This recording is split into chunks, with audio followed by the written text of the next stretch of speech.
అందరికీ తెలుసు. కేకులు ఏమేమి కలుస్తాయి? పంచదార, మైదా పిండి, ఇంకేదో చెప్పాడు రకరకాలుగా, బేకింగ్, ఫ్లేవర్, ఎసెన్స్, అన్నీ అమ్మా గుడ్డు అన్నీ కలిసి అన్ని చిత్తకొట్టి అన్ని జ్యూస్ చేసినప్పుడు అది కేక్ తయారవుతుంది. ఒక్క పంచదారే కేక్ కాదు, ఒక్క గుడ్డే కేక్ కాదు. ఇప్పుడు ఇక్కడ ఉన్న అందరం కూడా ఈ అమ్మాయి పంచదార, ఈ అమ్మాయి గుడ్డు, ఈ అమ్మాయి మైదా పిండి, ఈ అందరినీ కలిపేసింది కేక్ అనమాట. మనం కూడా కేక్ లాగా కలిసిపోవాలి. హల్లెలూయా. మీరండి, మేమండి, మాలోనండి, మీలోనండి మాటలు క్రైస్తవులు విడిచిపెట్టేయాలి. క్రైస్తవులు కానులు కూడా విడిచిపెట్టేయాలి. ఇప్పుడు కులం అనేది లేదు, మతం అనేది లేదు, హోదా అనేది లేదు.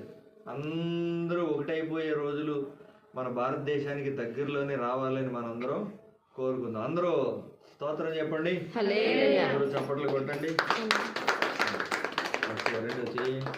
ఇప్పుడు